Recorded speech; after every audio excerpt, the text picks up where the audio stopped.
அண்ணாமலையால செய்தியில இல்லாம இருக்க முடியாதுங்க. 2 நாளா பார்த்தீங்கன்னா, அண்ணாமலை வந்து ஒரு சோர்வாகி போய் மூலையில உட்கார்ந்திருந்தாரு. முக்காடு போட்டு. ஏன்னா, அவங்க கட்சியிலே அவருக்கு முக்கியத்துவம் இல்ல. மேலேருந்து கூப்பிட்டு சொல்ட்டாங்க. எடப்பாடி பழனிசாமி பக்கம் போனீன்னா, இருக்கிற பதவியும் போயிரும். பார்த்து ஒழுங்கா இருங்க. இந்த தனி கட்சி, கினி கட்சிலாம் பேச்சே வரவிடாம சைலன்ட்டா இருந்தாரு. இப்ப இது மாரி ஒரு வாய்ப்பு வந்தோனே என்ன பண்றாரு, விஜய்க்கு வந்து ஓப்பனா சப்போர்ட் பண்றாரு. பாசிச பாஜக, பாசிச பாஜகன்னு ஒவ்வொரு மேடையிலயும் பேசினாப்லல்ல. அ அப்பலாம் அப்ப பேச வேண்டியது தானே விஜய்க்கு ஆதரவா? இன்னைக்கு எதுக்கு நீங்க விஜய்க்கு சப்போர்ட் பண்றீங்க? விஜய் உங்க கூட்டணிக்கு வரணும். விஜய் எப்படியாச்சும் உங்க கூட வந்துடணுன்றது தானே நீங்க பண்றீங்க. அதுதான் நோக்கம். நாம்ப 41 பேர் செத்தத பத்தி பேசிக்கிட்டு இருக்கோம். நமக்கு பிரச்சனை வந்து விஜய் கிடையாது. நமக்கு பிரச்சனை தாவேக்கா தொண்டர்கள். அவர்களோட மனநிலை. அவரோட மனநிலையில மாற்றம் வந்ததுன்னா, அது மாரி ஒரு கட்சி சூப்பரா இருக்கும். அவ்வளோ ஃபாலோவர்ஸ் வச்சிருக்கிறதுக்கு அந்த இளைஞர் பட்டாளத்துக்கு அந்த கட்சி நல்லா சிறப்பா வரும். அந்த கட்சியினுடைய தாவேக்கா தொண்டர்களோட மனநிலை பத்தி பேசுறதுக்கு ஒருத்தரும் யோசிக்கல. ஆனா விஜய். ஏன்னா விஜய் வந்தா அந்த 7, 8, 10 விழுக்காடு வந்த இளைஞர்கள் ஓட்டு நமக்கு வந்துரும். அதற்கு ஆசைப்பட்டு உண்மைக்கு மாறாக, புறம்பாக பேசுற ஒரு ஒரு ஒரு என்ன சொல்றது? ஒரு விஜய் சந்தர்ப்பத்திற்கேற்ற சூழ்நிலை பேச்சு தான் விஜய் இது. நேரத்த கடைபிடிக்கல அப்படின்னா, நீங்க ம், தடுத்து நிறுத்துங்க.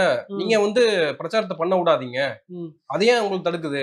ஏங்க இப்பவே வந்து காவல்துறை மீது அவ்வளோ குற்றச்சாட்டு வருது. காவல்துறை நல்ல காவல்துறை. அவங்க எல்லாம் 5, 3 அடுக்காங்கன்னு நான் சொல்ல முடியாதுங்க.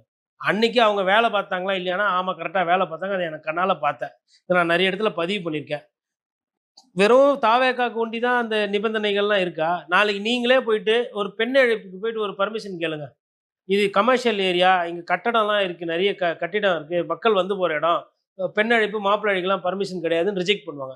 அப்புறம் நீங்க போய் ஆள கீழ பார்த்து கெஞ்சி கூத்தாடி நாங்க இந்த ரோட்ல போறோம். இவ்வளோ நேரம் ஒரு பேரணி போறோம்னா தான் பர்மிஷன் குடுப்பாங்க.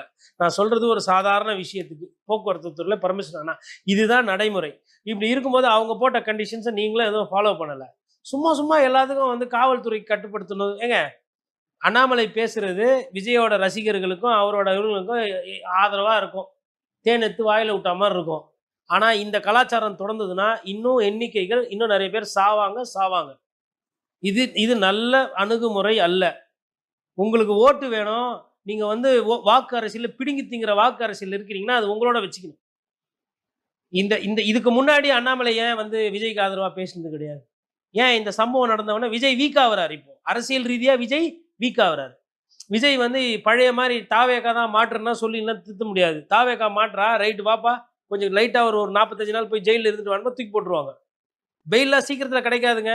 இது ஏதோ தெரியாம பேசிக்கிட்டு இருக்கிறாங்க. இதுல அடக்கி வாசிச்சுக்கிட்டு ஒழுங்கா சரி செஞ்சா விஜய் அரசியல் பண்ணலாம். 41 சாவுன்றது விளையாட்டு கிடையாது.